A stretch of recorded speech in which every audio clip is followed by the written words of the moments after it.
Okay. I want to say we're live. Good morning, everybody. And I Sabaho live streaming from a Davin Davis. Good morning. Yes, Sabaho, ahlan wa sahlan, ahlan Abdul Isa. Good morning, Sabaho. Um, I wasn't really planning to actually do the live stream from the car. I wasn't really even planning to try to do an outdoor live stream as much as I wanted to kind of actually do a tour of the car. I kind of talked to you guys about it. I thought about it for some time.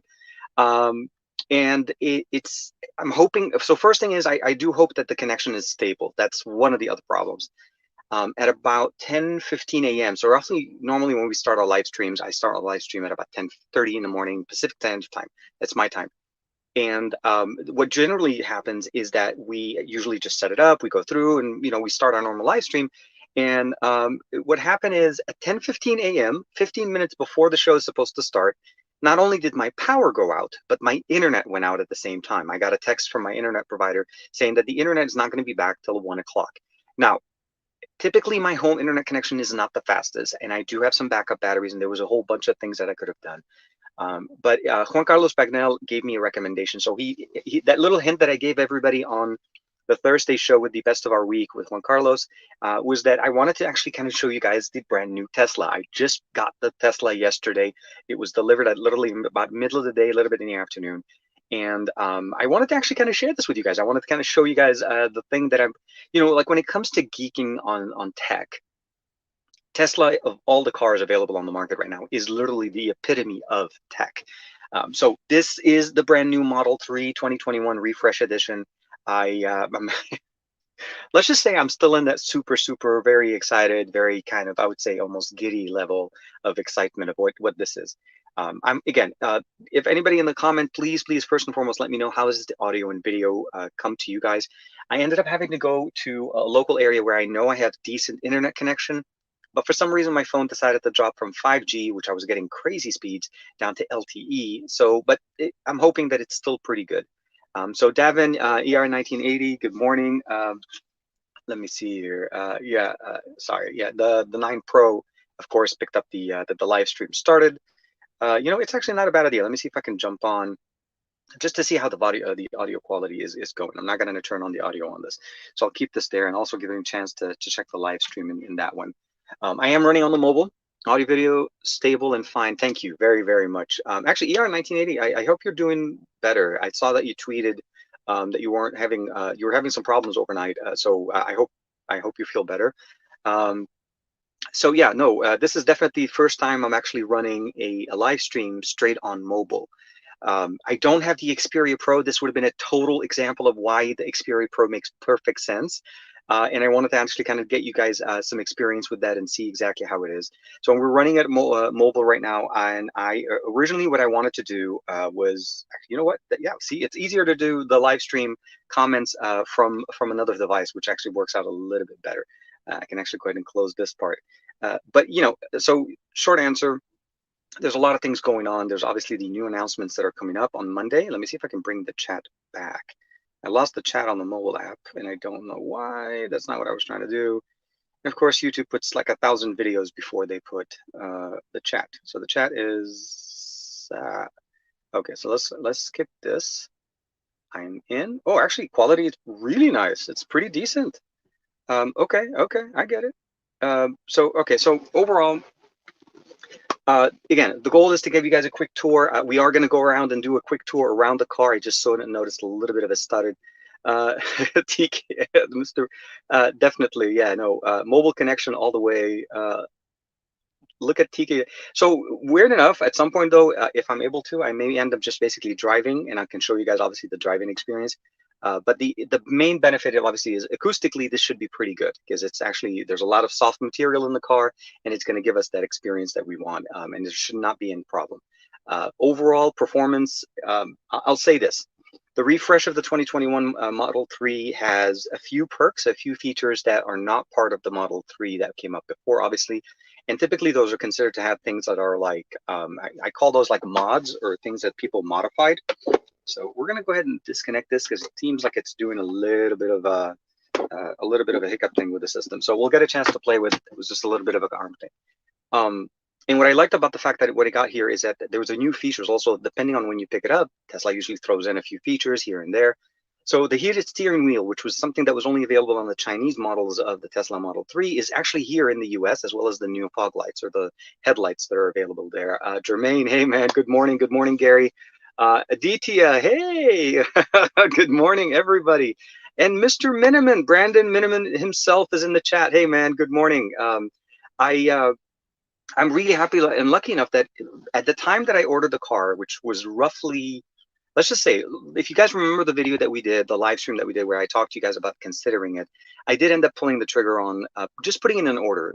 Tesla just requires $100 to put in an order. It doesn't necessarily mean that you actually have to take the car. It just means that they put in a request for you, you're in a queue, and then you're ready to go. Matt Tyler, good morning, man. Good morning. Welcome back to the chat. Oh man. And so I put in the order and it kept kind of like going back and forth. I tested out the Mach-E from Ford, and I'll be honest with it is, and there's about 5 seconds right now, there's going to be a security guy coming in telling me that I need to move. But short answer, what happened is the Mach-E didn't feel like a really cool car. The Mach-E felt like more of, it felt like literally just like a regular car. It did not feel like it was something very exciting. I am going to probably end up be moving, guys, because the security guy is like literally hovering around on the other side of the car. And I think they're wondering if I'm filming something outdoors or indoors. It's in the car, so I'm not doing anything to you guys outside. But the Mach-E didn't give me that much of a really exciting feature or what I was expecting of like I say, an electric car to do for me. The Tesla does that. That spaceship feeling, that construction of the car, the setup of everything, and all of the stuff like here with the glass and everything, it feels really good. It has that sporty feeling, which I really wanted, kind of like, I know it may sound like, TK, why do you want a sporty car? But definitely, Joe, hey man, good morning, Joe. It felt really nice. Like I got that experience that I wanted. And believe it or not, the way the stars aligned, the power going off at the house, the internet going out of the house as well, meant that I had to go do it outdoors. The original plan that I was planning to do with you guys was we were going to start the what's it called, the show normally. I wasn't actually going to announce it. I was going to put like a me standing next to a picture, and I'm going to blur out the Model 3. And that kind of all fell through when the power went out, because I was like, I'm going to have to be in the car at the beginning, not take you guys into the car. So short answer, obviously, it worked out. Connection seems to be stable. Sound and video seems to be pretty good. And all you guys are obviously hanging out with me in the brand new Tesla Model 3. Now, I do need to reconnect the power to that little dock that I have, because otherwise I can't take it out. And I'm going to wait till the security guy disappears, because if he disappears, then I'll be able to actually... oh, here we are. Sorry, didn't mean to cover you guys. Oh, okay. Well, here we are. So now we get to see all of the souped up... and the bouncing that you're seeing here is because of some of these guys. Really loud, really souped up cars that are coming in here. But either way, so as you can see, I decided to go with the black on black. Well, actually, you can't really see the outside. So this is the inside, and the outside seems like it's going to be pretty busy with a lot of people. There's a little bit of modded, I would call them souped up cars. I don't know how to better explain it, but I just saw a Miata that has some nice size mufflers, and it looks like these may be the cars that people race with. Obviously, a Tesla could do that as well, but actually, speaking of which, the acceleration on this thing never gets old. I remember when I first rented a car like this back in 2017, and I was super in love with the fact that the acceleration was crazy. Matt Tyler, welcome, Matt. Yeah, walk safe, man. Take it easy. It was just the crazy thing, and Omar keeps calling it, the super boost. Just for reference, if you guys probably hear me refer to it in the future, we have dubbed the car Goku. Although, according to Josh, which actually makes perfect sense, naming the car Goku is not as, it wouldn't be really as authentic as I think it should be. It should probably be called Nimbus, right? Because Goku and Nimbus, obviously, this is the Nimbus, the ride that Goku used to use. But I told Josh, I said, the reason why I think we went with Goku primarily is because this car supercharges, like a Super Saiyan. So to me, it's more of that experience. I'm waiting for all of those bouncy things. Okay, so here, they're all gone. Let me see if we can do a quick tour of the car. Let's go. And here we are. Let's see here. Can we switch camera? Yeah, actually, I'm not going to try this here, so I'm just going to take you guys the way it is. Here is the car. You guys can see it right there. Model 3, T for TK. No, I'm just kidding. T for Tesla. And it's all black, very nice. Colors, just crazy. Got the 18-inch wheels with it. And definitely the new blacked out chrome, so there's no more chrome sitting on everything. You can see the Model 3 right there. And we're going to come back in the car mostly because of the sound. Yep, the car automatically recognizes me here. I'm going to put you back on the actual dot. So, yeah, she is a beauty. She is a beauty. We decided to go with the black one mostly because I checked out the gray one, and I think when we first rented one back in 2017, it was a black on black, and I really liked just the stealthiness of the look. Right, as a car already kind of attracts its own look. The white one looks really good, the black on white, the panda look that I think is the standard one, and we went with a little bit more, just to keep the black on the interior, but then switch it over to black on the exterior. Tika left. Yeah, no, it is. It is. I think I love the fact that it has a T on it, man. Honestly, anything that starts with the letter T is absolutely fantastic. Interior wise, actually, speaking of which, here we go. So interior wise, let's go here. You can see steering wheel. I already have this little dock that I've been talking to you guys on. It's a wireless charging dock, mounts on top of the actual display. And then what you're getting here essentially, obviously, is the configuration where we are. I'm at the mall. This typically is the best internet connection speed that I have in my area. So that's going to be pretty much the best way to say it. Steering configuration, everything. There's nothing in the dash, as you can imagine, all of that. All of the normal stuff that you get there, the inside cabin camera for all this, I'm not going to say spying, but anyways, here we are. We have the adapter for the non-Tesla chargers, one button. Got wireless charging pads that are built in there, armrest. We have two USB-C charging ports there. Let's go back there. Seats, everything set up correctly. No, I haven't tinted it yet. I am planning on getting it tinted. Sorry, I keep forgetting to point the camera correctly. And yeah, no, overall the experience is going to be so that's the next video I'm going to be working on. It's going to be the TK Essentials Tesla Edition. And the goals, what I want to kind of shoot for is to try to find like tips and tricks and things that help people, but mostly want to do a tour of the 2021 with the refreshes, because even though if you may have, so what happened once you put in an order for a Tesla, which is kind of ironic, but the moment you put in the order and you have to wait, there's that waiting period, which is the worst waiting period you could ever imagine. If you've ever had to basically, let's say, right, say you're ordering a phone, you're pre-ordering it, right, and you're putting it in order and you're waiting for it. And then what happens essentially is you normally wait about a week, maybe 2 weeks, but at least you know roughly when your order is going to be delivered. My thing with the Tesla, or at least with the entire experience that I got with this one, is I ordered it back on the 27th or so, and it basically was just a rolling update of basically when the actual delivery is going to be, and it kept going anywhere between either 5 weeks, 4 to 16 weeks. They promised that it would be delivered by the end of the first quarter, and honestly, up to like maybe Wednesday of this week, I didn't think it was going to happen. Then Wednesday, lo and behold, I got my VIN number and got called in on Thursday. Finished up the rest of the work, paperwork, and everything like that, and it was just absolutely smooth sailing from there. They did deliver it, so by definition, I got my Tesla delivered, which was actually crazy to say that I didn't even have to go into basically a showroom to even do anything paperwork-wise. All the paperwork was online. Everything was done. The only time I ever actually had to go in was when I wanted to test drive it, and that was pretty much it. You watch Uncle... Yeah, next... so let's just say that while I was waiting for the duration of the month, I want to say I want to probably watch every single Tesla related video on the market, from tips and tricks, mods, Tesla accessories on the inexpensive levels and so on. And I'm not going to switch. I'm not going to turn my channel into a Tesla channel, but I wanted to kind of cover some of the major things that we have, obviously, in tech, but when it relates to Tesla. But obviously, the ability of using your Google Assistant in the car. We don't have Android Auto. How do things work here and there? So there was a few things that I'd love to be able to cover. This is playing, hey man, good morning. So short answer, we're in. This is the Model 3. Goku is supercharged to, I want to say almost like 60%, 50%. So we have a good range. Obviously, we're going to be driving a lot. I want to do a lot more enjoyment. Fatbird is Andrew, man. There are enough knobs and twisty things. Not a single knob or a twisty. Actually, there's only two twisty things, and they're on the steering wheel. And that's the thing. Yeah, Gary, I think that's the one thing. Like, and the weird part, like when I tell people that I want to get a Tesla, it's everybody jumps in and says that makes perfect sense. If you like tech and the tech is what you do on a daily basis in and out, Tesla is literally the epitome of it.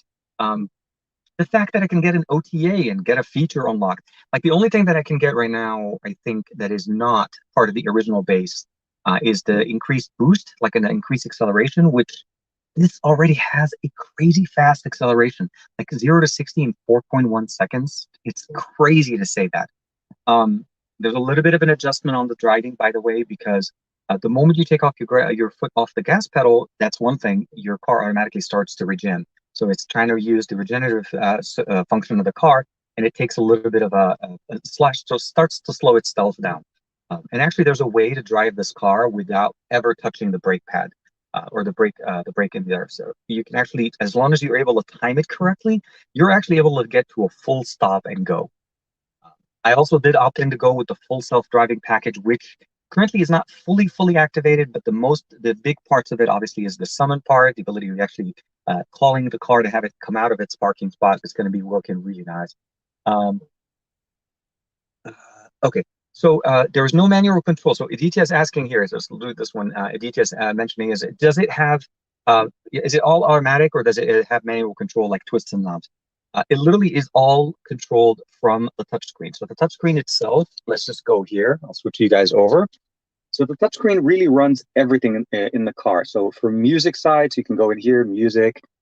There is here it is. We can click it. That's the air system. So I'll go ahead and bring it up. Sorry, I'll bring it up one more time. So you can control the air conditioning, the rear control, the fog, the camp lights, the heated seats. I have heated seat on all heated seat, as well as a heating steering wheel, which is the new addition in 2021. Previously only available on the Chinese model, but apparently, based on the timing that I was in, I was able to actually get it. There's a little bit of shortcuts here. If I press and hold longer, it turns it off. Turning on the heat seats, obviously you can turn them off, turn it off, exactly. There is entertainment. Let me see here if I can get that here. Oh, here it is. So here's the web browser. So there's a built-in browser that's built in. Sorry, every once in a while I may have to twist the camera because it does show, at some points it'll show personal information. But here, like under entertainment, we have Hulu, Netflix, Twitch, as well as Tesla tutorials. And this is only available, by the way, the entertainment, when the car is parked. So if you're driving, it doesn't work. But as far as games, we have Fallout Shelter, we have what is it, Stardew Valley, Backgammon, of course, Cuphead, racing, buggy racing. This one actually uses the steering wheel, so you can control it with it. And there's 2048, Asteroids, a whole bunch of games that you're able to get, and they keep updating them, which is really nice. Radio-wise, obviously we have the cameras. So let's go ahead and turn on the cameras real quick. I want to show you guys this real quick view. So this is a camera on the back, and if I click this little button, those are the side cameras of the car. You can kind of see where it is. And you're able to basically turn them on if you ever want to see exactly where things are. Now, there is a camera present on the sides of the car. Those are the ones that you're seeing. The camera present in the front doesn't show in here, but it does actually work. And then you get able to actually go through the rest of it. Charging gives you the charge level. Again, everything is in the system here. This literally is a 15-inch. Think of it as an iPad. Toy box takes us directly in here. And this is going to be, depending if you guys are a fan with this, it's going to be the farting sound. That wasn't me. That wasn't me. That was the car. Promise, it is the car. You're able to also play, tracks here. So let's jam. We're going to give that a second. I hope this is going to be. I'm hoping it's not like totally non-copyrighted music. And if it isn't, then well, depending. I guess nobody can actually make the same pattern as I am. So we'll let it load. Give it a second. Once it's done. Loading software, by the way, is not the fastest. I would have imagined it being a little bit faster. So here. Okay, so here we're gonna add, oops, I know I didn't do it right. So we're gonna go here. We're gonna go, boom. How do we add? Okay, so here, we'll go back. And, oh, here it is. Oh, that's the track.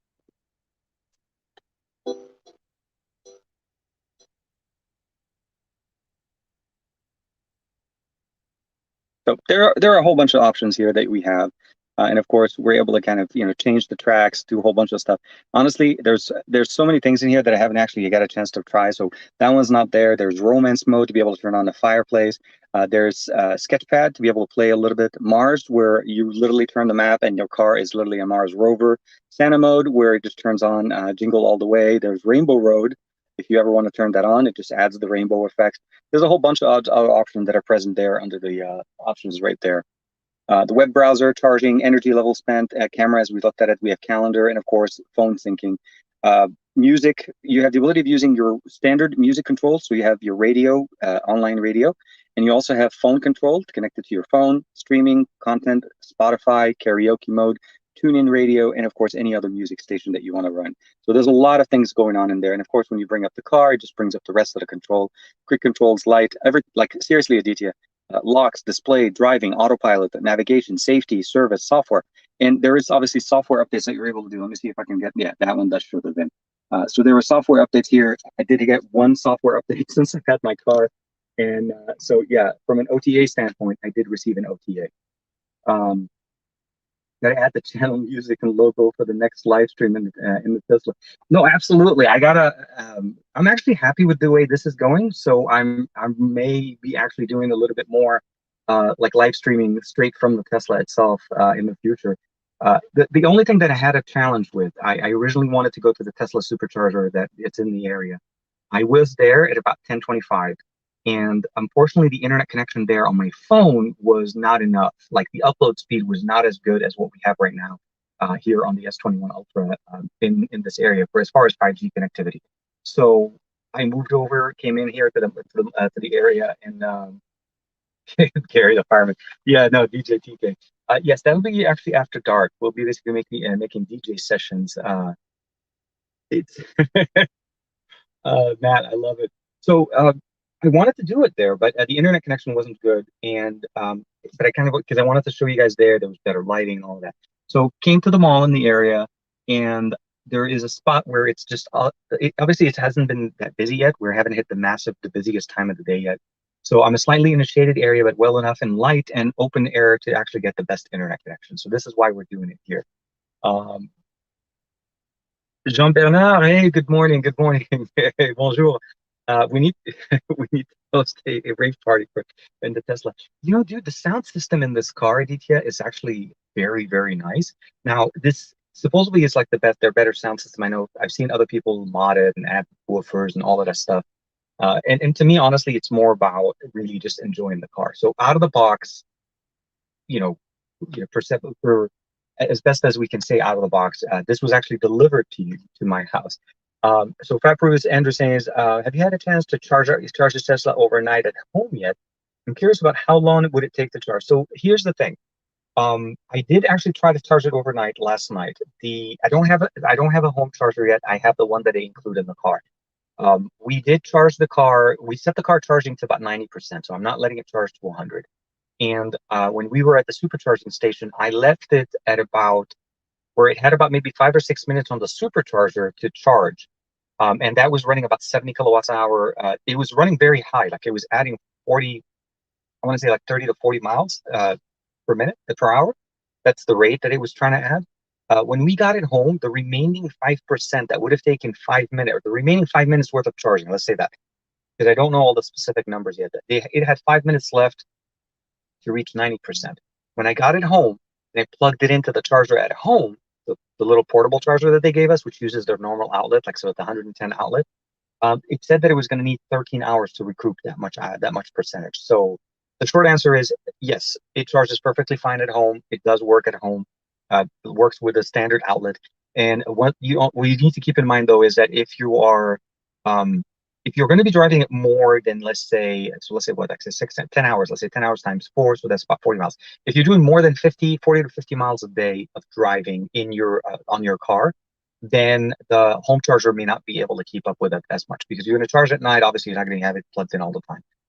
If you end up doing it where you do have, let's say, one of those higher chargers, like the 240 plug, in California, at least, there is a rebate or tax credit, I think, that California does, which allows us to offset some of those costs. So I actually probably will end up getting the home charger installed and have that kind of offset with the cost. There's about things like $1,000 credit, but it only applies to taxes. So you have to owe taxes, and then it credits that over there. Uh, so mileage. Okay, so since I've only had it for less than a day, like in less than 24 hours, I would probably say it's hard to gauge the mileage compared to standard cars. So there's a big difference there. Although my car says the range that I have left right now is 246 miles, it is based on how much charge and how much things that I'm using. So it really fluctuates based on what you're trying to do. Um, what phone will match the car best? So the only phone that I have right now that would really kind of match it, like I'm more of a personality. That I feel like feeling like I really feel like the OnePlus 9 Pro really feels like it's the right level.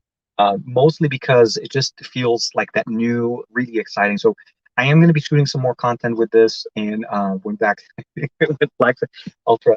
No, so I did actually switch back to the Ultra mostly because of the network connection to where I am right now. The SIM card that I have here, and I've had it tested for an extended amount of time where I know the best spot where this phone gets a network connection. And because we're trying to do a live stream, I didn't want to risk trying to add it, so I popped the SIM card back into the S21 Ultra. But I brought with me the OnePlus 9 Pro because I wanted to actually shoot the content with it. I was originally hoping that what I would do is, although logging in from here, take you outside with this, but it's the internet. That's the only thing. If I try to use a hotspot, I'm limited by the amount of data that I have, and if I'm using it with the internet built into the phone, that's how it works. Uh, Oh man, Dubai, ahlan wa sahlan, ahlan, ahlan. Man, Michael Peppertech, dude, how you doing? I imagine it would take some time to get the distance predictions to become more actual, at least when driving it like all AI. Yeah. So I think it's more because it's an estimate realistically, and it's based on a battery. So it's kind of like saying your phone, like when you get an advertised rate, right? You say, well, your phone should be able to last up to 12 hours, and then you'll be able to basically recharge it. The answer is that that could be a little bit different depending on the usage that you have and what you're doing with it. And so the reality so far, I haven't had to use the AC too much and all of that. And when I did charge it, went from 50 to about almost 90%. It did the whole thing at about $7. $7 to charge it up from like literally 50 to up. And typically, I can tell you this much on my car, my normal car, that would have been like a full fill up is about 50, $60. That I mean, at maximum, if anything, I'm imagining less than $20 to fill up the Tesla, and that's if the battery is all the way low. I am imagining, like I said, using the supercharging stations when I can. They're not that far, but I'll be able to basically switch over to do home charging as well. Um, Groceries. I just want congrats with the new ride. Thank you, man. Thank you, Jermaine. Appreciate it, man. Hope you're having a good day. I hope you guys are having a great weekend, by the way. Sabaho, I forgot to say that at the beginning. Um, Sabaho, and welcome back to the channel, of course, as usual. Demir is in that recently got an S21, and oh, you got the S20 FE with my impressions. So are that the cameras are really good hardware wise, still need to learn how to shoot pro mode and tweak the best for best result. Exynos SoC is solid, but heats up. And yes, and believe it or not, the S20, the Qualcomm chipset on the S21 or even on the Samsung devices do tend to warm up a little bit. Although the S20 FE is running last year's SoC, so I'm hoping that well, actually, then you are running the 990. That's probably why. Temperature, battery degradation, and optimal conditions and other things, I'd imagine will change over time as well. I love the concept of tech and geek for sure. Michael Pepper Tech, always, always. I think this is for us here in California, or at least Southern California. So we don't get too much heat. We don't get, well, take that back. We do get warm in the summer, but we don't get a lot of rain here, a lot of rain, as well as not that much snow. I don't live high up in the mountains. Aditya, I'm loving it. I'm loving the TK Bay mobile. Yeah, well, it's a mobile bay, right? Always. Uh, if you have a choice for the OnePlus 9 Pro, honestly, if I had a choice, I would go with the green one. I saw the colors on that. There's nothing wrong with the silver that I have. Honestly, there's absolutely nothing wrong with it. The only thing I probably would say is a more of a personal choice. I tend to lean more towards green or even blue colors. They had a blue, like that bluish green they had with the 8 Pro. I think I would have gone much better for it. And you can see right now, this one is super reflective on the bottom end right here, and it kind of becomes a little bit more glossy on that side. So I like the colors. Obviously, if you're going to put it in a case, there's not going to be any problems. Um, and of course, everybody with their loud mufflers are back. Um, so yeah, depending on the model that you're going for. Okay, so Pixel 4a or the OnePlus Nord. Okay, so I'll say this. The Pixel 4a is a very capable smartphone, and the OnePlus Nord is also very capable. If you're able to get the Pixel 4a or the Nord in your market and you're able to benefit from the 5G that they offer, I probably would say that the Nord may give you a better experience overall with the internet, although the Pixel 4a is going to give you much better footage. The pictures on the Pixel 4a and the video on the Pixel 4a is definitely much better. It's optimized. The support and the updates that you're going to get from OnePlus may not be as fast as what you see with Pixel and Google. So I recommend going with whatever you feel like is the most. If you feel like the camera is the biggest important part, I would go with the with the Pixel 4a for stills and for video. But when it comes down to actual, like, overall, like 5G connectivity, 4K on the front-facing camera, I think the Nord definitely wins that one. Vicentes, Haciente, hopefully I'm saying Haciente. Hopefully I'm saying that correctly. That's why I love LA. It's a beautiful area. I mean, weather-wise, reminds me a lot of Lebanon, weird enough. Lebanon, where I grew originally, has very similar weather. We do tend to have more rain in Lebanon, but here we have less rain, but it was similar temperatures. It's always moderate 90% of the time during the year. Man, always, always. I'll ask the question all of us want to know about the Tesla. Does it feel good in the Okay, first I'm going to have to say I think this is payback for all the times I've done that. Yeah. Um, you know what? Yes, it has not. It's not made out of shards. It's not made out of glass. It doesn't cut you when you're driving. It just makes you sink into the seat whenever you accelerate. So that acceleration, that zero to, I'm not saying that I've done it a lot, but that initial boost, like when you want to be able to accelerate, this car does it. And Omar really, really likes it. So every time we want to go, we end up, like, last couple of days, well, yesterday and today, really, we've been going on the freeway as much, basically just be able, because we need to accelerate to get on the speed of the freeway. So I get to do that speed, without getting into too much problems. But yeah, definitely feels great in the hand, man. I can't recommend it enough. You should pick up a Tesla anytime you're able to, with as much as possible as you can. Um, so let's see. I think I'm missing some questions here. Oh, concept of Jermaine. For myself, not sold on electric cars at the moment. The amount of charging stations needed, if everybody drives it, if everybody drives it, and it will be time. It takes time basically for the infrastructure to build up. So that was a big factor for me when I decided to pick up the Tesla. I started to look around and I wanted to see is, do I have in my area, in my city, in my county, at least, or in my state, enough of a supported market or supported charging stations for that to make sense to me. And what I found essentially is that, yes, everybody keeps thinking, like Teslas have their own supercharger stations. But Tesla's going to be charged from other companies. You don't actually have to go to a Tesla's charging station. And what I mean by this is Tesla includes in the car an adapter. So this one fits into the charging cable that normally would come from other companies, and this one fits into what the normal charging cable that will normally be used on a Tesla. So I can actually charge my car from there's like many charging systems, and you can actually download apps that'll give you access to them. But you're right.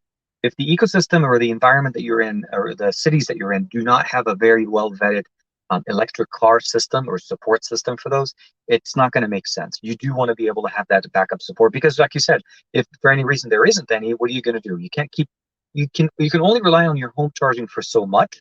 If you ever want to go on a vacation, you want to go somewhere, you want to make sure that you have enough. And California, luckily, and even if I wanted to go to Vegas, I can actually stop at Barstow, which is roughly within the range of this car. Which, by the way, mine is the long range, so it's rated to go to about 350, but it realistically going to be more like 280 to 300. That can get me to Barstow, charge up, supercharge it for 25 minutes or so, and then make it all the way to Vegas and charge it there. So definitely big decision making before you decide to go with it on that is. For the regular 5. Okay, Goran, I'm not sure, but I think I may have missed one of your questions in the back. Let me see here. I think I'm looking here. What's the price in euros? Oh, as for the future, more as a second option. For me, Oh, so that's the other thing. We didn't fully switch over to electric. This is not replacing our main car. My main car is still there. This is technically between my wife and I. This is going to be our car that we drive in town. If we need to go for distances that we do need to have a regular gas car, that's going to still be our main driver. So yeah, we didn't necessarily switch over to that. Better some problems with. Oh, okay, yes, okay. I hope you're doing better, man. Uh, going. Oh, hold on, hold on. I think I may have missed a question here. That's the problem when you do it from a mobile device. I think we miss Aditya. I like that. Uh, oh man, I love it. I love it, Aditya. India, man. Anthony, man, welcome. Welcome, man. Um, oh, okay. I see. That's what happened. I think you're asking Goran was also having some problems. I hope you feel better, man. Um, it's just accurate. Okay, thank TK section. Oh, that's right. How are we going to do the TK section today? That's going to be a bummer. I don't know how we're gonna do that. I don't have a second monitor. There's no um there's nowhere to do, uh you know okay, I may be able to do it. Okay. So I should have, Tejas is asking, should I take the OnePlus 9 or not? Um the improvements that they've done on the OnePlus 9, by the way, have been very, very good. What I would probably say is overall, if you had to go between the 9 and the 9 Pro, this is where the question ends up being. What do you value? But overall, the 9 has so much improvements over the last year's 8 and the 7 from the 4. So if you're coming from a 5, a 6, a 7, an 8, all of those are going to basically get a very big boost here. We're getting the 120 hertz refresh rate. You're getting the larger battery that charges at 65 watts. You're getting 15-watt charging when it comes to wireless. And that's still considered to be fast charging by other company standards. I mean, not everything is going to be 50 watts. But the main benefit that you're going to get here is that you're able to get all of the benefits of the 888, the faster internal storage, the faster RAM. All of those things are things that you want to keep in mind and that you are going to benefit from that. So the 9 is definitely a solid performer. And it has a flat display. That's another thing. A lot of people love the flat display. Last year, the 8 didn't have that. Now the 8T brought it at the end of the year, but then there's the whole 9R, which if you really think about it, that's really a refreshed 8T. So there's still that possibility if you want to be able to pick that up. So there's always some option, but I think the 9 is definitely a very good option, of course. Um, Gary, yes, it is 11:40 right now in California, Pacific Standard Time. We've already gone through daylight savings, so if you guys are not familiar with it. Oh, speaking of which, so if I'm not mistaken, I think I saw Saf saying, so the UK is going to be going through daylight savings starting tomorrow. So the time shift for the UK is going to change very soon. For us in California, I don't know why, or at least in the US, we decided to shift it to the middle of March this year. Like it's an odd time. It typically is the beginning of March or the end of March where we're changing time, where it usually starts in November. So that did change. But good luck with the time change. Sorry, this is what happens when you get mode boot. Okay, so we'll go back here. Good luck with the time change. That'll be the best way I can say that. Devin, it's okay. Can we can just spam the comment and time instead. I do apologize. Yeah, it's a little bit harder. Uh, a little bit harder for me to actually keep track of the comments because it's a small window on the phone, and I'm typically used to a monitor. I usually have you guys running on a monitor. If you guys didn't know. Let me see here. I need a good phone at for 50,000. 50,000. So which one would be better? I honestly think the 9 is a good option. Good. The 9 is just definitely going to be an I. It has a good camera. Yes, definitely. Um, go on. I'll always go back again. Yeah, man, it's always going to be hard. A little bit hard. It's gonna. Yeah, you're right. Goran is always right. It's always nice. Um, hold on. Mirage, actually, I don't have the Realme 8 Pro. That unfortunately, I don't have access to Realme devices yet. So I'm hoping, well, hopefully very soon. Um, the other thing, actually, I wanted to talk about was the launch event that's going on Monday with Xiaomi. So Xiaomi is going to be releasing a whole bunch of things from what we've seen. But the biggest thing that's really exciting me is that they're bringing back the Mi Mix. If you guys are familiar with the Mi Mix and the innovations they try to do with the Mi Mix, like last year, I think we had the Mi Mix Alpha. If you remember that one, that was the one with the wraparound display all around, and it was a Chinese model only. They didn't really bring that to the international market. But something to keep in mind is that there's going to be a lot of things going on. Hopefully, announcement on Monday. Um, I am working on an F3. The Poco F3 phone is in the office. I didn't get a chance to put the video. It came late to me. I missed the launch event, so unfortunately I didn't have enough time to work it there. There's also the Redmagic 6. I don't know if you guys saw that on Thursday. I did a little bit of a sneak in front of Juan Carlos. I have it in the office. I need to work on an unboxing video for you guys and give you guys initial impressions of that for both Arabic and English, of course. Let me see here, Michelle. Is it true that Samsung phones get 3 years of system updates? Not system updates. So they'll get 2 software updates for Android, but they'll get security patch updates up to 3 years. So there's a difference in the benefit of what you get there. So they'll keep updating you with security patch updates. And I would probably say this now, but as time goes on, the chances of getting them consistently every month changes a little bit as time goes on. So yeah, definitely, it is definitely very nice. We sleep an hour less, go on Petrovic. So here's the weird part about it. Time change it affects everybody differently. It seriously took me a week of readjusting to the waking up an hour and realizing that I lost an hour in the morning. That effect is very weird and very hard. It threw off everybody, and it kind of just put me in a weird situation at the end of the week. So my thing I would say is best of luck, and hopefully you guys are able to kind of adjust to it very, very fast. Sorry, it's weird how when cars pass in front of me, the car bounces because the way the structure is set up here. Oh, here, Viraj is actually saying, okay, so he's using the Poco M3, so you're using the one from last year. Sometimes when I scroll up and scroll down YouTube homepage, it doesn't work properly. Probably screen automatically goes up. Okay, so that makes maybe some kind of I don't. Okay, the Pro supposedly is for the most part is like a slightly refreshed, better processor than the M3 from last year. Okay, Sergio is asking, what's my main phone? Right now, is basically the OnePlus 9 Pro. So the 9 Pro is my main phone. I switched my SIM card into it about a few days ago, and I've been basically just running it as my main device. I love it. I love how fast it is. I love how the cameras perform, and I also like how the overall performance on the actual devices. Nothing's wrong with the S21. Nothing's wrong with Samsung devices. I just from a battery management, from a temperature management, performance management, I feel like it runs a lot better. I'm a bit confused. The OnePlus 9 and OnePlus 8 Pro. Okay, so the OnePlus 8 Pro and the OnePlus 9 are. I still think the 8 Pro is a better phone than the OnePlus 9. Keep in mind that the OnePlus 9 has a faster charging speed. The processor on the 888, so the 865 and the 888 are very comparable processors, but the camera sensors that you had on the OnePlus 8 Pro were definitely much better. You still have faster wired charging, which is a 30 watts on the 8 Pro that you don't have here. Color-wise, the camera sensors, you're still also looking at a very nice one.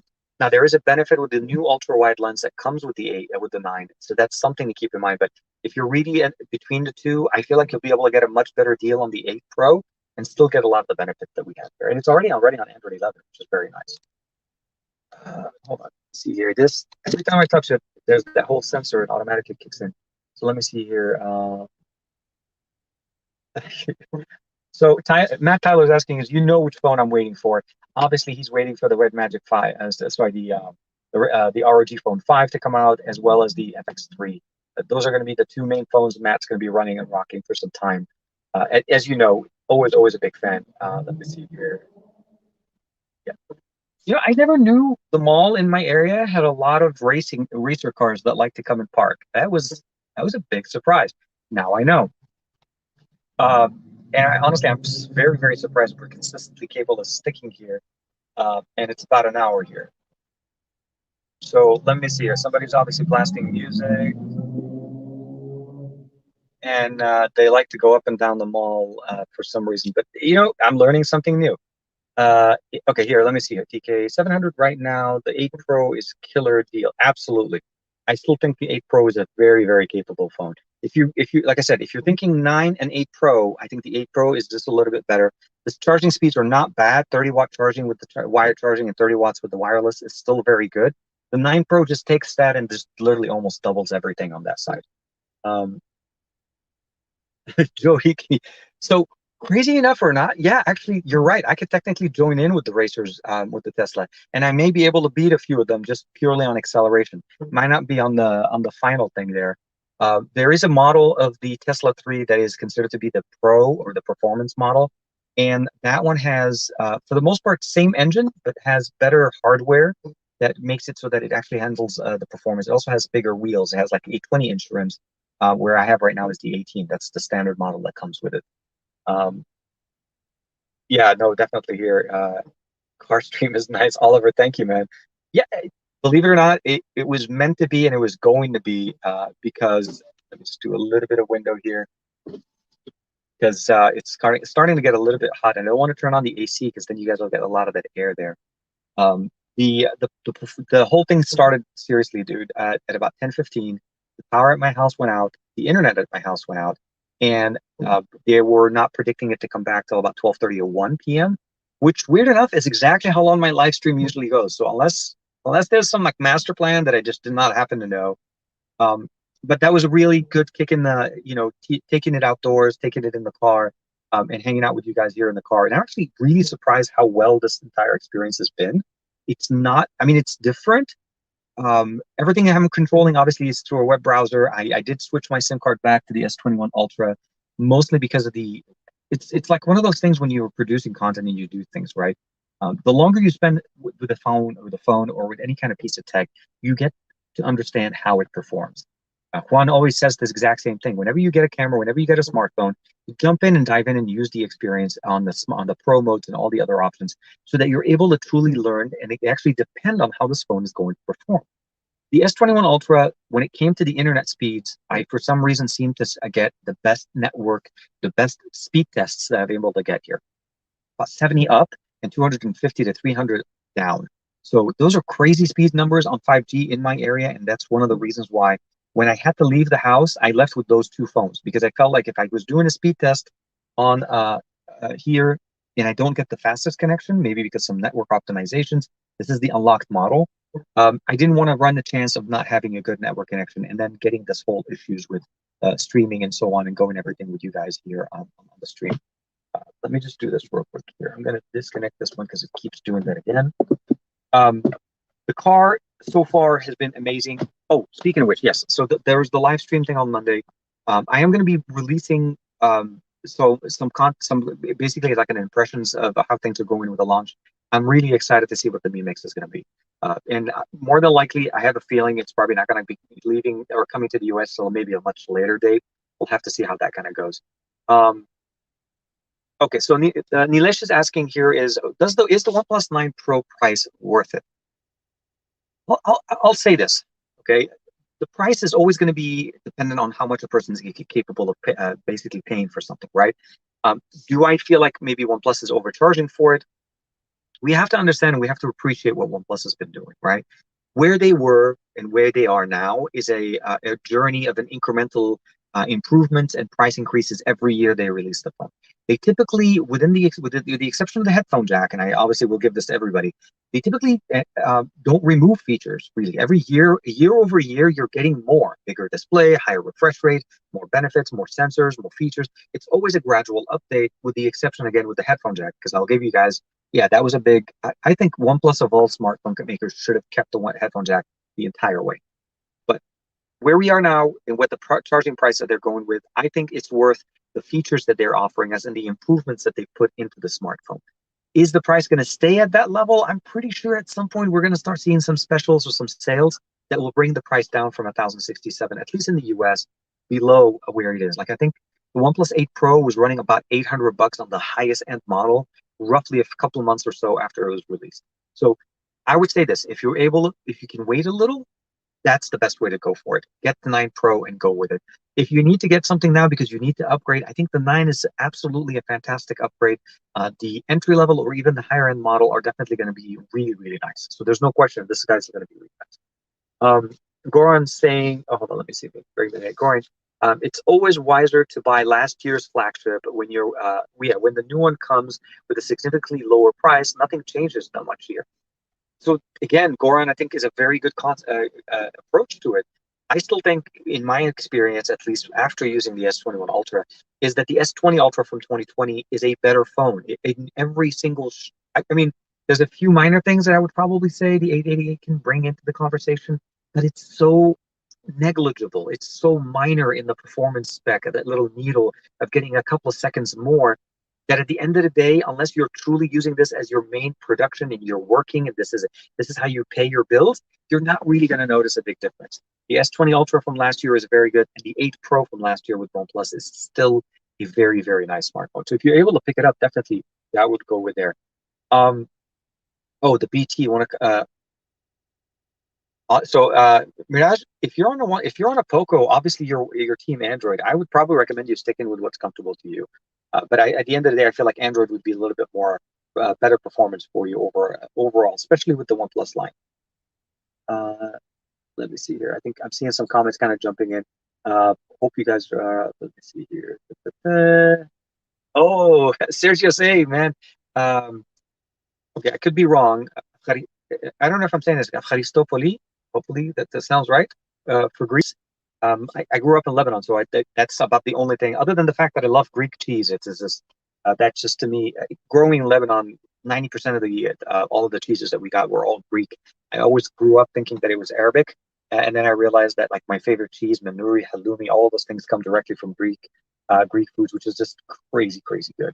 Um, Let me see here exactly. Oh, the Vivo 60 Pro, good, better than the Oppo.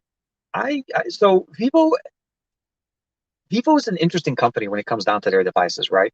I find like that. So unless you're looking for a gimbal lens in your phone, like very much that is a specific feature that you're looking for, and you don't want to just pick up a gimbal like a regular like this one, like a DJI device. I I honestly don't think it's that much of a big difference. I really think it's more of a personal preference. I think Vivo is a good smartphone. The V60 is a decent smartphone. I personally would go with the OnePlus 9.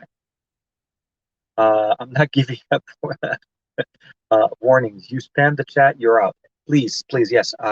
Matt Tyler, let me just bring that up real quick. You guys need to be really, really curious, and please be understand.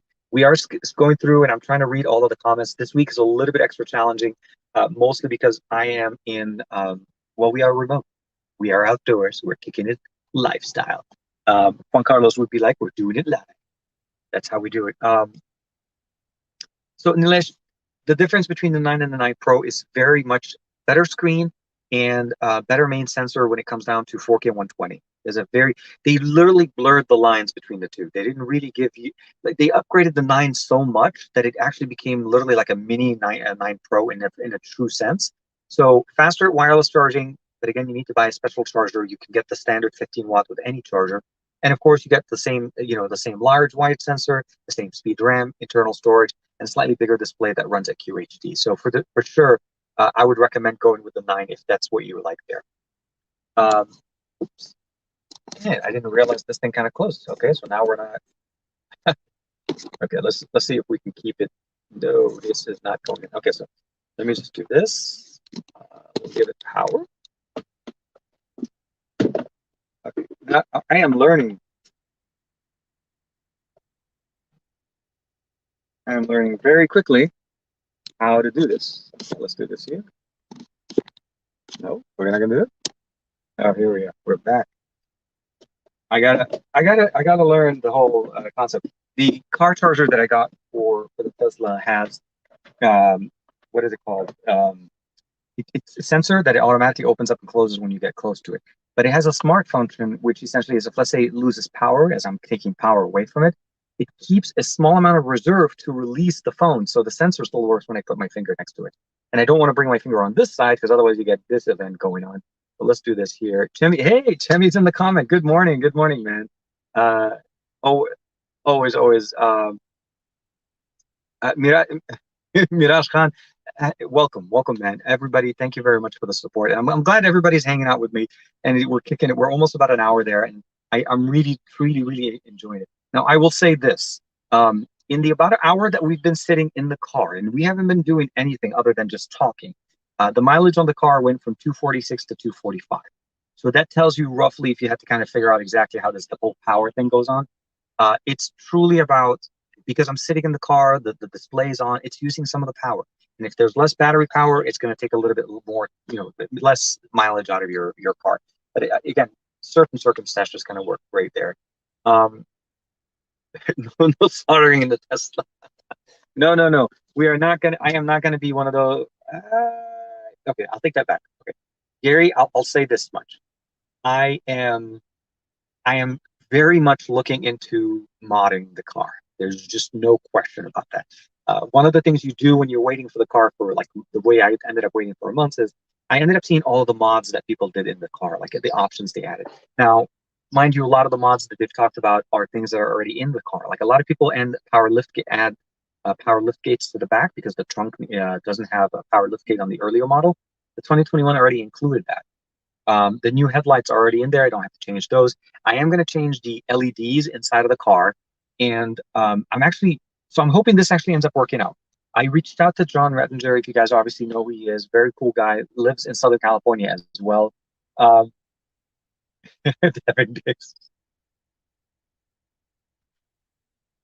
okay. So, yes, it is a shocker. You know what? It is a shocker. I don't think you guys were expecting it. It totally came out of left field that I would love to mod a car the moment I get a car. Um, I don't know what it is, man, so here's the thing. It's been roughly 9 years that literally one of my prerequisites for phones when I started to get like, buying phone upgrade and so on was literally first checking XDA and make sure that we have enough development going on it, that if I wanted to get the phone, I can actually mod it enough to get it the way I want it. Um, and that's typical of any kind of development or any kind of person that's been in development for quite some time. It's just a mindset, right? I can always make it better. I can do it. I can do it much better. So yeah, mods are going to happen. I want to see if I can actually add a screen. So the car comes with its own panel. So let me just do this here. We'll open it up. So as you guys see, everything is set up in the control in this side, right? On this side, on the right side. So if you're in the UK or anybody in Europe, this is obviously going to be where you sit, and that's where the car will be. Um, the problem is when I'm driving, and if I want to know how fast I'm going, I always have to look to the right to see what my speed is because my speed's not sitting in here. They have some options or aftermarket displays that sit in front that also include Apple CarPlay as well as Android Auto, and that's going to be one of the first things I want to do. I want to be able to mod that and get that in there. Um, the other thing is here in the cabin on the bottom, the LEDs, the stock LEDs for Teslas are white. I want to mod these guys to be blue colors, so kind of give me that nice blue mood. And I'll also do them to the door. So here, I'll give it a second. So if I push the button here, you notice that's the handle. There is no, take that back. There is an emergency handle. You can actually pull it here. Most people never talk about the fact that in case this doesn't work, you can always grab and pull and open the door. There's no lock since that doesn't happen, and then you can open. The moment you open the window, the glass here drops slightly here so that it doesn't scrape or does any issues there. If I close the door, usually if the door was closed, it'll just close the glass back up there the way it is. So the LEDs, there's an LED that's built into the bottom of that door that I want to be able to customize. So I want to change that one as well. So the inside LED lights are going to be updated. And we're going to have to run the wire one more time because TK decided to plug and unplug. Here we go. So we'll do it one more time, bring you guys back. Let's do this. And here we are. You guys are back from outer space here, and we'll close it. So yeah, those are going to be some of the main mods that I'm going to do primarily right out of the box. There are some additional mods where I think there's I saw somewhere where there was actually where they're able to make a ring, like one of those nice custom rings that ends up becoming your key to the car. So if you ever forget it, you always have it on. So that's going to be one of the other ones I want to do for the key. And there are some modules available online that are starting to basically unlock even additional features that I want to check out and see how they work. Do you listen to Tupac music? Me personally, I love Tupac. Sergius, yes, Tupac, big fan of Tupac. We grew up in LA, so obviously Tupac was part of the culture here. But yeah, definitely, OG rap always going to happen. My LG Wing got the update on March 1st, security patch update last night. So hopefully LG continues to support it. So I think software-wise, so LG is going to still be in there. I don't know if I'm not going to lie, I'm a little bit bummed that LG is. Okay, I'm a little bit bummed to see where things are with LG right now when it comes down to mobile. Um, I'm also kind of a little bit bummed, and we talked about it a little bit on Thursday with Juan Carlos. The supply shortages that we're going to probably start hitting at the end of the year with materials. I mean, Samsung delaying the Note line, not because I don't want to take things away from Samsung or things like what they're going there. But we have to kind of also understand what's going on. I mean, that is a massive impact to many manufacturers. So we may see some delays in hardware availability, pricing may be also increasing at some areas because of how things are. So we'll have to see basically how things are going. LG, at the end of the day, I hope that they're able to continue through some type of venture, some type of connection with another company that buys them out, and does actually allow for that system or that option to kind of come back and work. So my hope is that we'll see how that works. But I'm glad that you got that one, Goran. Sorry, my mistake here. Oh, Michael, sorry. Yeah, that was right there. Um, okay, hey, Marilyn's in the chat. Good morning. Good morning. Kiki, gonna gonna have some spoiler alerts super soon. Android 45 update and a grill. You know what? If I'm able to do any kind of spoilers, I will always try to do that for you guys. But one of the things I always love is to try to. So here's the thing. You guys probably already know this. I love to share with you guys things before I'm able to share with other people. So that's the biggest thing. So I always love to kind of give you guys a quick heads up. Here is a little bit of a teaser, purely because Matt kind of like indicated a little bit on that. So it's not something specifically here, but I am working with Sony one more time. There's another collab that's going to be coming that I'm working with them very, very soon.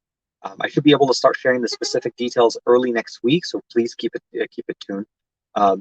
Hopefully you guys will enjoy that one as well. I hope you guys will check that out as well. Let me see here. The Xperia 5 Mark II is perfect. It's absolutely, man. Goran, I think you're on point with that one. Always with Xperia there. Your thoughts on the Snapdragon 780G? Okay, first and foremost, I'll say this. I've been waiting for the 780 to come out, whatever name it was going to be. We knew that we needed a successor to the Snapdragon, the 7 series, the flagship of the series. I think the 780 is going to drive the rest of the year a lot of devices, and it's going to give us that blurred line between flagship experience and budget and mid-range experience price point. So those are the things I'm looking forward to. The 780G, I think, is a massively improved processor. It shares the triple ISP that we see with the Snapdragon 888. My hope is that the performance doesn't come at a heat issue with the way what we see with not the issue, but just think of it this way. Obviously, if you're running a very fast car, you're going to run heat. That's just part of the core, right? 888 is a powerful processor, and it does that. It just generates heat.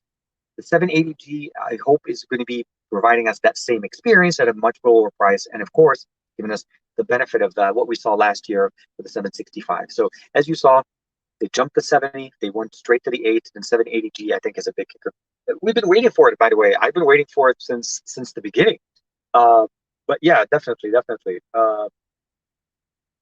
Michael Pepper is still waiting on updates on the Velvet. I find it weird that the internals are the same as the on the Velvet as the wing, but the wing seems faster to keep kept more up to date. So you have to keep in mind the carrier that you're with, Michael, and if you have the like depending on how they're able to push out updates. Sometimes companies focus on newer devices more than the ones before. Hunter saying the OnePlus 8T is fire. Absolutely. Gary, thank you very much. Yes, TK Alpha Bay for sure. It's going to be another show, something similar, but it's not. Obviously, it's not the B Alpha show that already kind of went. Tejas, thank you, man. Well, love from India, always. Goran is so the 780 won't support the LPDDR5 RAM and why. That part I'm not 100% sure as to the limitation of why they're not able to support the faster RAM, the LPDDR5. I know that a lot of devices now, at least with the 888, are all just jumping on the LPDDR5, like the 9, the 9 Pro. Anything that runs the 888 is, for the most part, just able to jump into it. It could be just something to do with limitation with the bus speed that they're clocking it at. It may just not be able to run the full potential. Like even if they put the chipset or the RAM, they may not be able to get the full speed through. And depending on the channels, I haven't really got a chance to dig too much into the architecture on the 780 to truly understand some of its limitations. But I will say this. LPDDR4 is very capable. The reality between the 4 and the 5 is not going to be this massive change where you're like, oh my God, I can truly see it. We'll definitely have to see how the optimization is done on the software side. Gavin Davis, the bigger question is, what's up with the Snapdragon 860? Is Qualcomm really that short on chips and rebranding the 885? So 855. I honestly think it is a shortage. I really think it's a shortage concern. At the beginning of the year, when they did the 888 and then the 870, I understood what the 870 was, right? It's an 865 plus plus. And from my experience playing with it on the Poco F3, honestly, guys, very powerful, very capable processor. Where I started to see some of the concerns is when I started to hear about the 860. So if you guys heard, the M3 Pro runs the 860 processor. Now the 860, as again, as Davin is saying, is it's really an 855 plus plus. There is going to be somewhat of a shortage on material. This is something we have to understand and really start understanding that at some point or another, we're going to start seeing some refreshes. Like an example would be this. OnePlus rebranded the 8T to the 9R. It's a refresh, and they're basically utilizing what they have. The 855 is a very capable processor, but bringing it into the 860 again, it doesn't really change the fact that the 855's architecture is different. The 5G isn't there. And of course, you'd still have to get an X50. I want to say the X55 separately. They did have it with the, I think it was in Mclaren, the OnePlus 7T Pro Mclaren edition, very beautiful name, had the X55 modem with the 855. So it's not impossible to have 5G, but it is a separate modem, and it does actually tax the battery quite a bit. The Mclaren was plagued with battery issues because of that architecture that they did. The 865 does a little bit better. That's where I feel like the 870 is better. But it is a challenge. We're going to see a lot of these things. I don't know how many companies are going to jump on the 850, the 860. If you think of it from a price point, though, that's going to be the best bang for the buck for them because they can get them at a much lower rate. Technically, a 2-year-old processor, even though rebranded, still that's where you get it. David, they've been modifying they've been muddying the water with the 870 and the 860. They have, but I feel like it was inevitable. It's inevitable.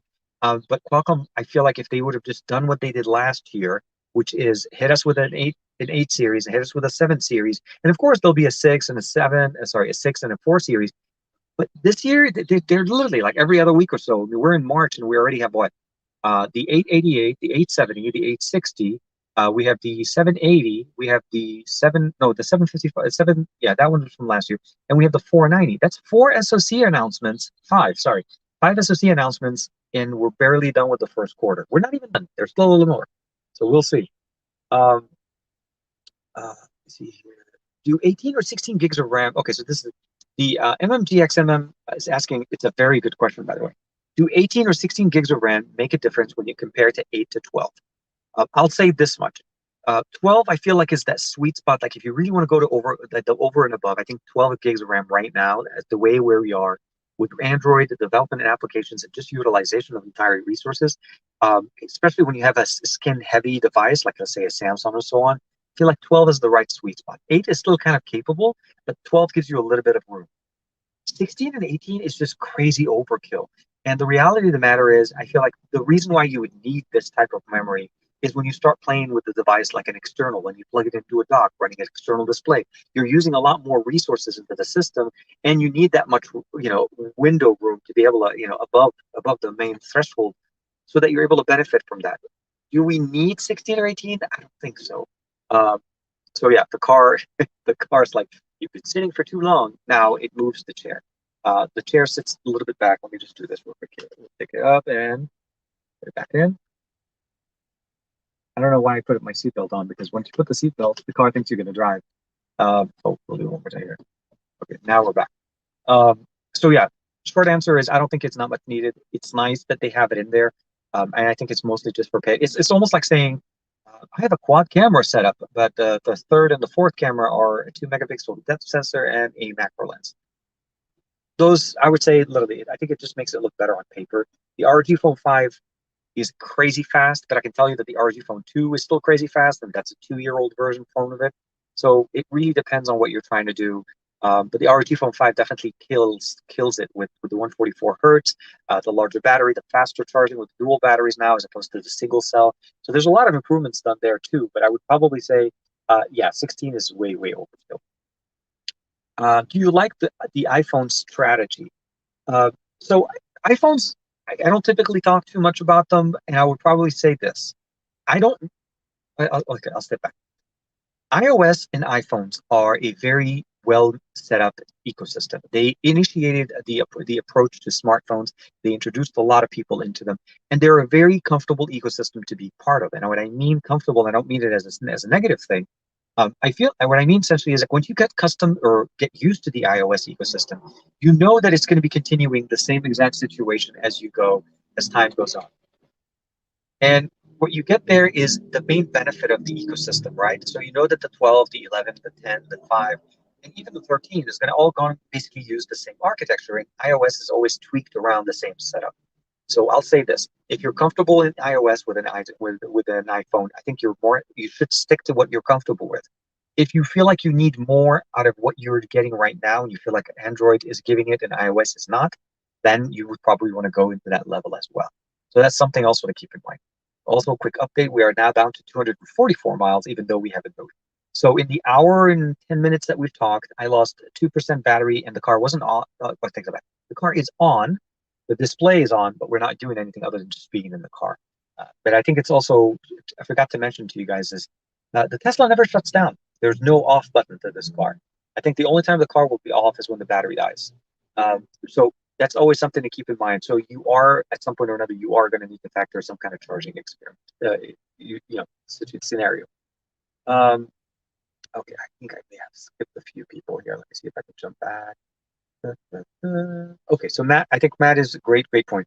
8, 12, 16, or 8, 12, 16, or 18 won't matter much on the software. Actually, has good, as long as the software has good RAM management. So the OS, so that the skin of Android that you're using, and of course, phones with 16 gigs of RAM won't necessarily be better than phones with 12 gigs of RAM, as that's basically, again, it's just more of a number thing. Sorry, I think I've just brought that in there. Hey, Greg. Sorry, I didn't see Greg from there before.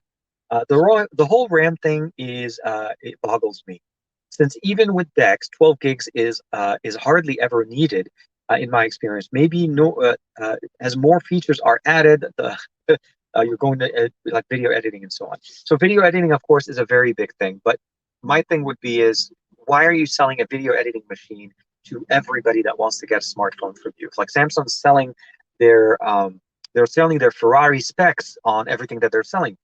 At the end of the day, if you run DeX and you're running, basically processing power, apps that require more processing power and more RAM, like video editing and so on, I can see the benefit there. But I think where I'm with you with that, Michael, is that the approach that you're seeing with with Samsung is that they're giving you more RAM on the higher models because they intend for you to be able to use them more than just a phone.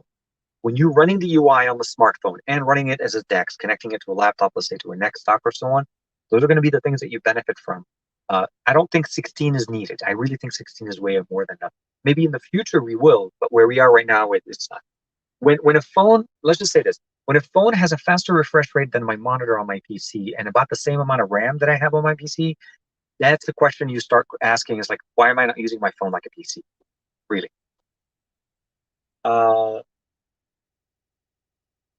Devin Biggers.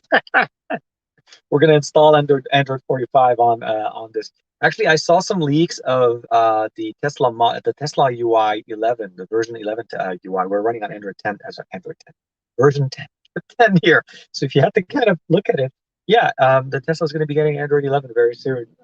Hey man, always good example with cameras. Yeah, definitely, always. Let me see here, Greg. Oh, I'm glad Greg was able to join us here. Let me see here. MMX, I agree with your statement. Yeah, the 16 gigs is way overkill. Davin, more RAM on higher models. I just love the amount of street racer cars that I've seen in the amount of hour that we've been here has been crazy. Always. So Davin Davis says more RAM on higher models and no micro SD.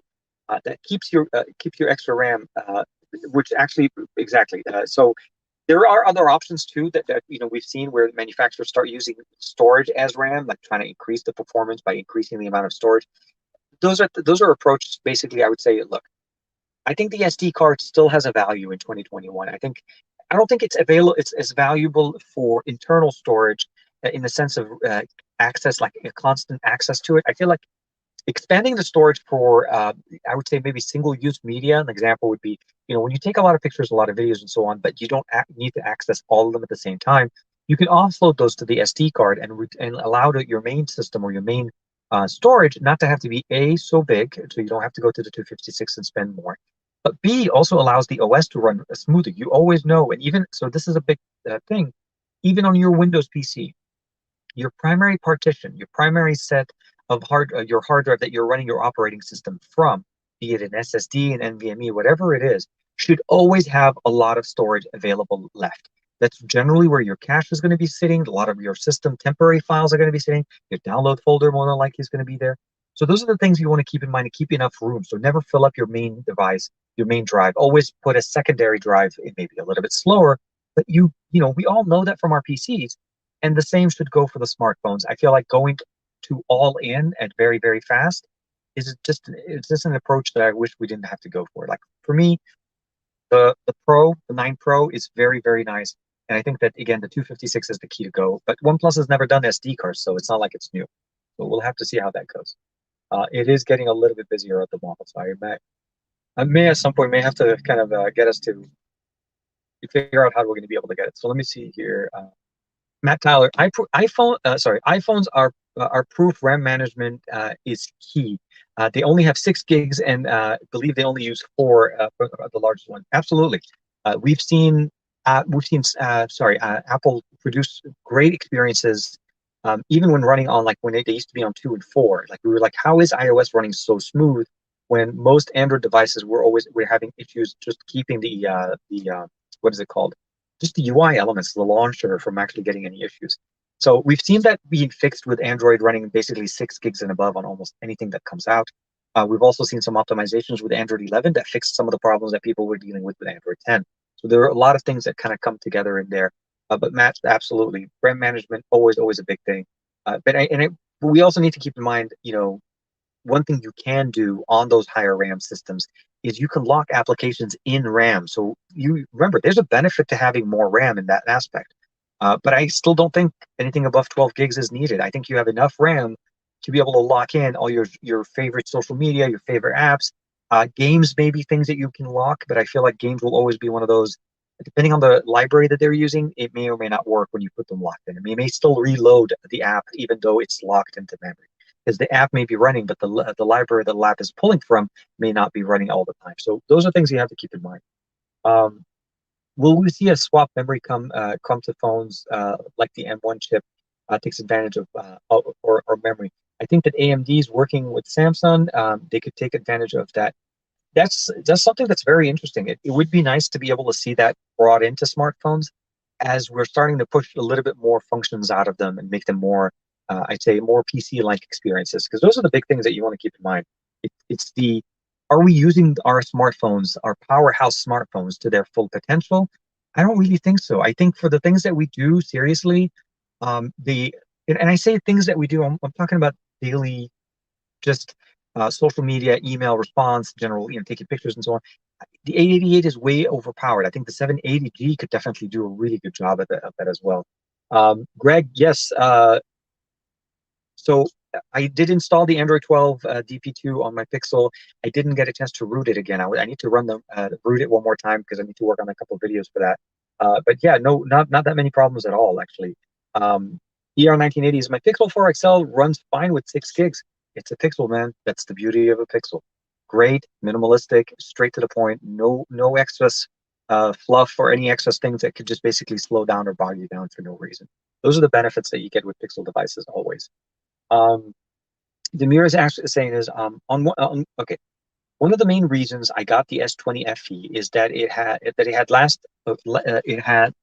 less high-end Samsung with an SD card slot, and an SD card is much more. It values the SD card a little bit more. I store almost everything on the SD card, and I prefer to listen to my music locally. So that's the new thing, right? That's going to be the big thing that you can do. Like I said, those are the things you don't need the super fast UFS 3.1 connection to be able to read. If you have the storage already in there and you have your library like on a 256 or a 512 gig card, that's it. You don't have to worry about it. Everything runs smoothly. Your phone runs fine. There's no issues. So those are all of the things that I think we really need to kind of appreciate. What LG offers, as well as what Sony's bringing back, right? The SD card is a big factor. It's not doing a lot. Chemi's saying my internet's not helping. So Chemi, you probably didn't hear this at the beginning. I don't know if you just didn't catch the show. My internet at home and the power went out. So we are in the car today purely because there's no power or internet. And according to the last update I got from my company or my internet provider, is that it's not going to be back till 1 p.m., which is in another 40 minutes. So it is what it is. That's why we're in the car, but we're having fun. It's actually good. We did a nice little tour of the car as well. Let me see here. It runs perfectly with 500 megabyte, 500 megabytes. Yeah, you're just messing with us now. Oh man. Yeah, Joe. Hope you're doing well. Yeah, man. Of course. So, Greg, I did actually run. I did root DP1, so it wasn't as bad as I thought it was going to be. Just to kind of run it, but you need to be on the Canary channel for Magisk. So if you're trying it, check the Magisk Canary channel. That'll run a little bit better for you. Do you think? Okay, so do you think we will see an S21 FE, and will it retain the SD card? More than likely, I feel like the SD card will be there. It'll also include a charger in the box. These are my predictions. You guys can hold them and make sure we can scroll back to this one once the S21 releases. Um, I really feel like the S21 FE will come out. The 888 may not be the processor they go with. They may end up going with the 870 as opposed to that, and then we'll have to see how that kind of goes. Depending on the whole manufacturing and availability of chipsets by the time that it's supposed to come out. The announcement that they made regarding the Note 21 FE or the Note 21 was specifically towards that it was delayed and it was not canceled. So there's a good chance that we're not going to see an S20 a Note 21, but they're probably still driving towards getting the what is it called Z Volt 3, which will support an S Pen. And at that point, if you really think about it, does the Note make sense in that much when you have, if your Fold has an S Pen, if your S series has an S Pen, what's special about the Note, right? Other than having the S Pen is inside of a silo inside of the phone. So those are going to be one of those things. We'll have to see how they go. Um, let me see here. I think we missed something here. Oh, good. Thanks. Yeah. Hey guys, just saying, TK, something is different. Where are you? Yeah. We're in the Tesla. We are in the Tesla Model 3 long range. Sorry, I keep calling it Tesla. We just shouldn't say that. We are, yeah, actually, it sounds even worse when I say it to Goku. Okay, so this is the Tesla Model 3. We have dubbed it Goku, but now that I'm saying, whenever I refer to it in that sense, it just sounds weird. Not that the name Goku is just that if when you're in a car and then you have to say the name of the car, it just sounds weird. So I'm not going to refer to it, but we've dubbed it Goku. My son and I dubbed it Goku. So this is Goku 2021 S21. Sorry, 2021, not S21. Um, TMTK Chris. Okay, so Oppo OnePlus 9 or the Oppo Find X3. Hmm, too early to say. It's too early to say. I can tell you that there's a lot of similarities between it, like a lot, almost 90% similar features. So you can't really go wrong either way. The only thing I would probably say is obviously the OnePlus has faster charging when it comes down to wireless charging. It's the same wire charging on both of them. Same battery technology, same display technology. Cameras are a little bit different, so it depends on what you're looking for.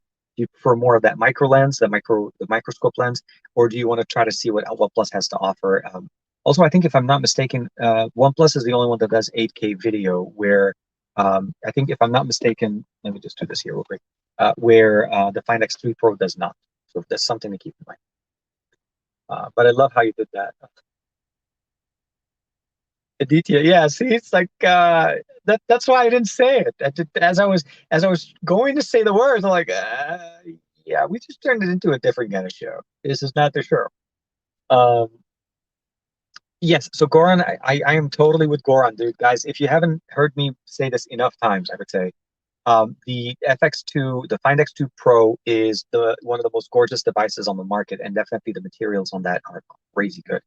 If they do release a special edition version of the FX3 Pro, I am definitely going to be jumping on that one because I really like what they're doing with the Find X3 Pro. I really like the improvements, the camera technology, and that microscope function. I realize it's a gimmick a little bit, but if you ever wanted to make like a super creative, super authentic, like screensavers, wallpapers, and so on, that is the crazy thing to do. like the seriously, when you look into a phone, and let's just say this, I did this on my Oppo Watch with the FX3 Pro. I was able to see the pixels using that camera, that microscope camera, on the Oppo Watch. So those are things that you can't do with a standard camera. Macro can never come close to that. This camera, very, very nice. And I feel like that it has enough of I would say, a benefit to what you want to get out of it. So definitely very, very happy with it. Um, I may have to, the name may have to change.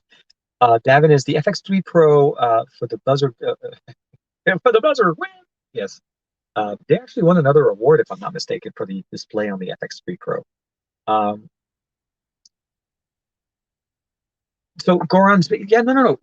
The reality of the matter is the design is, not everything is going to obviously appeal to everybody.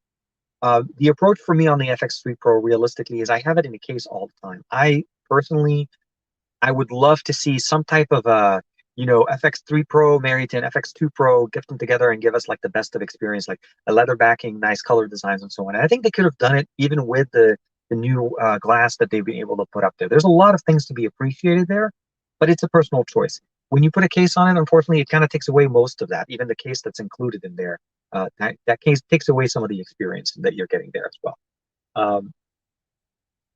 April 2nd, I think LG this. Okay, I think I may have missed something real quick here. Let's see if I can jump back. Uh, yeah, Matt, I'm really, really, really sorry. We're all very honestly.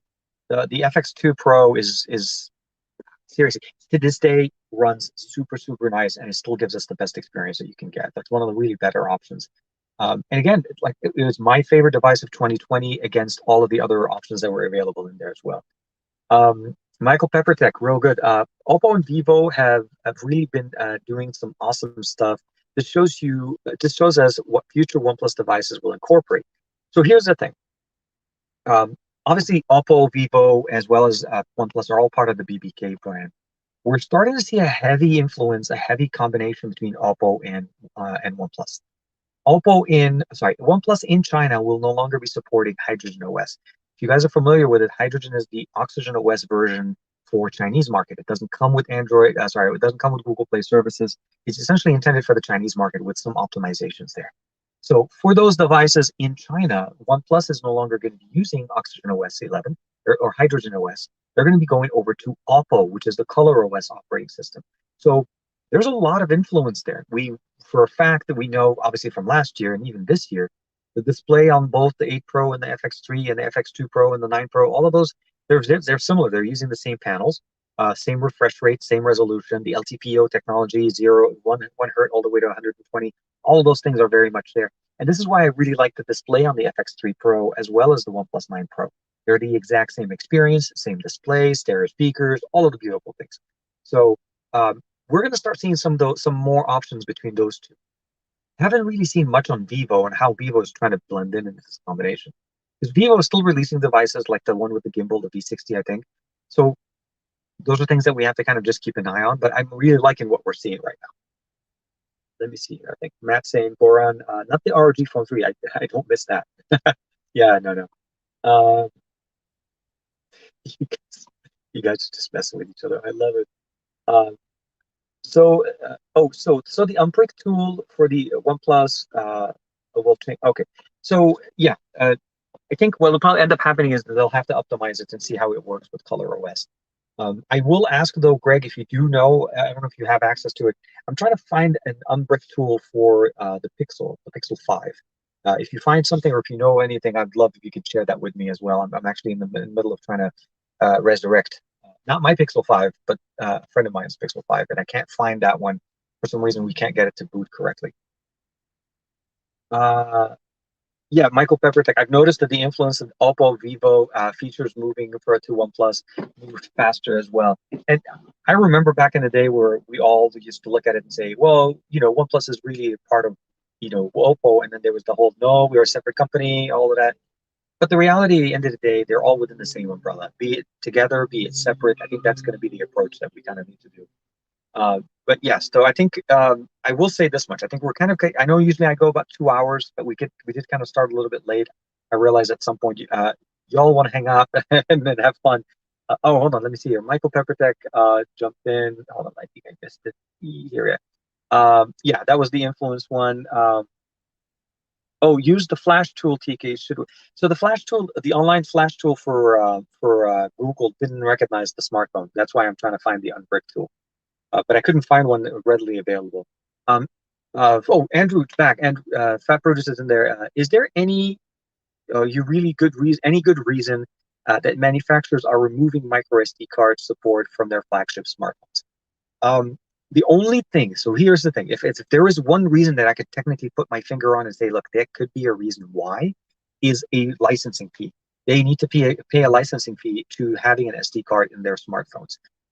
The only other reason I can also probably say is honestly, they want you to buy the higher end storage, which they sell, including an SD card, which allows you to actually add your own storage.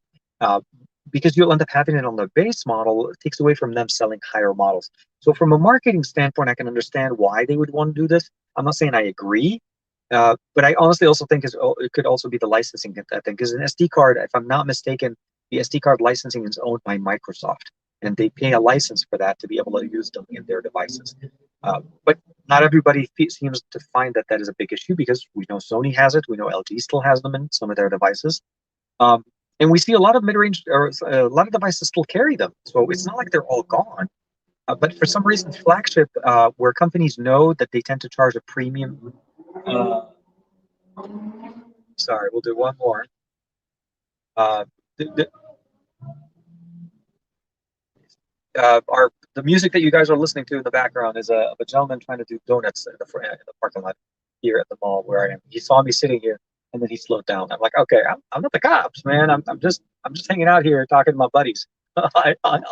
All of my buddies across the world were sitting in here at the mall in the middle of Southern California.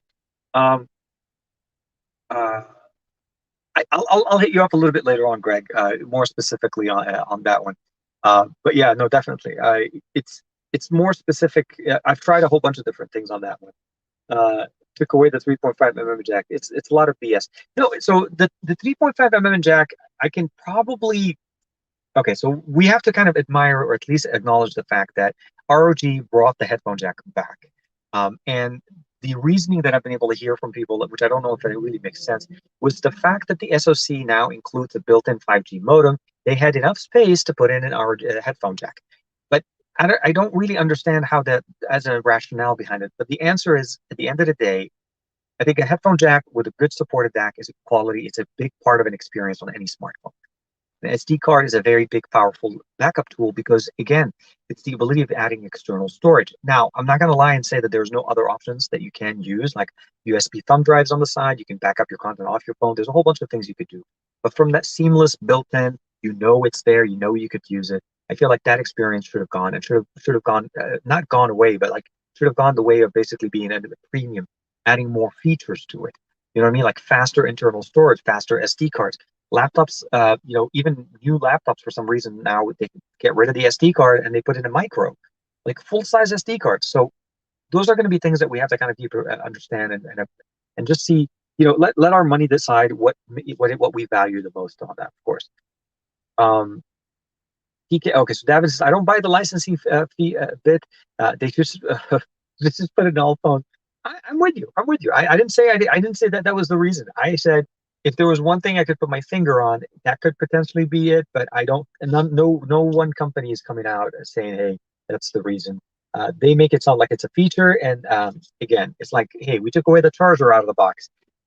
Thank you very much. We gave you that new feature that you get to go buy a charger by yourself. Oh, speaking of which, this car comes with a charger. Go figure. Oh, just kidding. This is just me being a little bit super. I'm still like, guys, seriously. Um, think of that feeling that you have when you buy a phone, when you're getting a new piece of tech. This is literally the biggest piece of tech I've ever got that I've had delivered to my house. And again, it was like almost a la Amazon, almost, like Amazon delivering this stuff to us. So it was very, very exciting. Uh, how about floating 3.5? I think the 3.5 mm jack should stay. I think every smartphone should bring it back. There's absolutely no reason for us to actually get concerned or worry about it. So let me just do this real quick here. I think we need to plug that back in. And if I'm not mistaken, I think we should be back now. So maybe, okay. We'll see how it goes. But yeah, no, 3.5 mm jack for sure. I think it's going to be something that we need to kind of have back. And I think it's one of those things we need to appreciate. So I will have to say this much, guys. I typically don't like to end it before it's 2 hours, but there's a lot more people starting to come in. The mall is starting to pick up. It's about 12:30 here in the U.S. And as you can imagine, on Saturday, people wanting to go to the mall.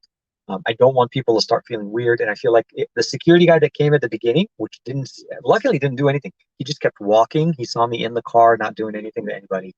4 devices on the 29th. Goran, I can neither confirm or deny that truth. No, there are a lot of devices. There's going to be a lot of announcements. If nothing else, the Mi Band 6 is going to be announced then on that day, as well as the Mi Mix, and then potentially some updated Mi devices. If I'm hearing the rumors correctly, but we're literally less than 2 days away. So I'm really excited to hopefully be able to help you guys. So Matt, I know you said it yourself. You're like, TK, how are we going to do the inception thing? Which I don't know how we're going to be able to do it other than, let me see if I can do this right. So I'm guessing if I go in and I'm going to jump into to the live stream here. Oops, sorry, where am I? Where is it? I'm going to jump into the live stream from my phone. So this is the OnePlus 9 Pro. And I'm hoping, if I'm not mistaken, let me see here. Yeah, I see you guys talking there. It is serious. Okay, so let's see. Would it do? Hold on, let me see. Can I do this? No, no, it doesn't do it. It does. Oh, actually, I think no, it doesn't. Chat publicly on chat. Yeah. Oh man. It. There's no way to do the TKception. Well, hold on. Let me see here. Can I share? Share. Okay, let's see here. Can I share screen? Add Chrome. Oh, I need to add a Chrome extension? No. Let's go back. Okay. So yeah, not possible to share an external to share a screen within the mobile version of this. But I will say this. I want to say first, and obviously everybody, thank you very much for coming and hanging out with us today. This has been a very fun, very nice experiment of a live stream. We've gone for over an hour and a half, close to almost the 2 hours. We're literally like 24 minutes short of the 2 hours, and we were able to run it, and it runs perfectly fine. The Tesla, literally in the an hour and a half or so, an hour and 40 minutes that we've been in here, dropped maybe 2%. And that's because I'm in the car and I'm keeping the car active because of the seatbelt, display. I'm able to actually open up, close the windows. As you can imagine, all of those things are typically on. And they're very nice, and I'm very happy with the way things are. Actually, speaking of which, if we can do one more run, if you guys want to see if you guys want to do, we can do a quick one more tour around the car before we end the show. TK walking. Oh, there'll be no power there, right? It'll be one of those things where the car just basically shuts itself down. So let me do this here. Take you guys out. So here we are. So we are back outside. The new tires on this. So here's the Model 3. Crazy 18-inch aero wheels. Got it. I got some rubbing here. You get very sensitive about things on the car, but it looks absolutely crazy. Very nice. And I'm thinking about putting a mod here, just keeping the T and just put a K in there. I don't think Elon will love that one, but looks really nice. Really good. Oh yeah, power liftgate. Opens up all the way. The charger and it comes with a charger. And of course, just clicking it and letting it close all on its own. And if I'm not mistaken, and here's the charging port. Does a really nice job. And I don't know how to close it, but okay, I don't know how to close it yet, but we'll figure that part. It does close on its own, so we'll leave that one alone. No chrome, and you just push here, grab the handle, pull it out, and you look at the Model 3. Very nice. Okay. Car recognized I'm in it, grabs the phone, and we're back. So with that being said, we are actually, you know what? let's do this. Why not do this? Let's do a drive and let's see how it goes. So here, let's close the windows, and then we're gonna just kind of give it another couple of minutes of driving. We'll see how it kind of goes.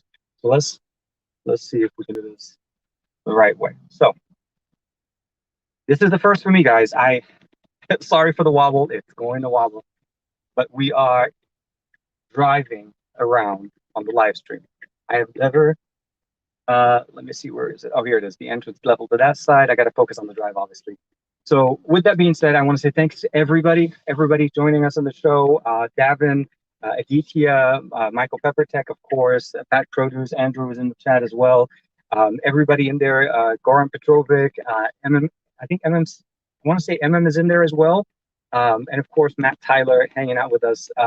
This is seriously like the coolest thing I could ever do. Let me just go ahead and turn on the fans here a little bit. Just saw another Model 3 pass me.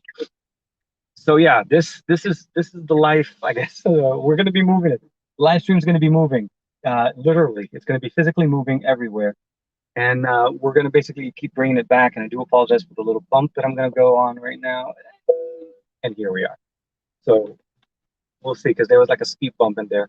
But again, thank you very much for everybody for hanging out with us, with me, of course, being on this, and I hope you guys like it. Like and subscribe as usual. And of course, I'll see you guys very, very soon. Don't forget for Matt and Sam's live stream tomorrow. Let's go ahead and just, boom, one more, boom, at the time. For the live stream tomorrow across the podcast, and of course, another STGQA on Monday.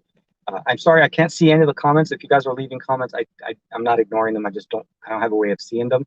But yeah, definitely. Okay. Thanks. Sorry, somebody was letting me go through. So take care. Have a good rest of the weekend. Be safe. As always, please make sure if you have any friends, any family you haven't talked to for some time, please get in touch with them. Talk to them. Everybody loves being connected with. I recently connected with a friend that I haven't talked to for almost 7 years. And that was mostly because we just kind of fell off each other's radar. So nothing personal. And, it's one of those new things that, you got to connect with people and talk to them. I'll see you guys next week on another live stream, another Saturday morning with tech. Take it easy, have fun, and be safe, because I'm obviously not being very safe because I'm driving. I'm not looking at you guys, but I'm definitely keeping an eye on the street. And we are going to go ahead and end the stream while we are on the road, and I'm stopped on the light. I'll see you guys next week. Thank you, everybody. And honestly, I can't say it enough. I love you guys. You guys are the best. Bye-bye for now.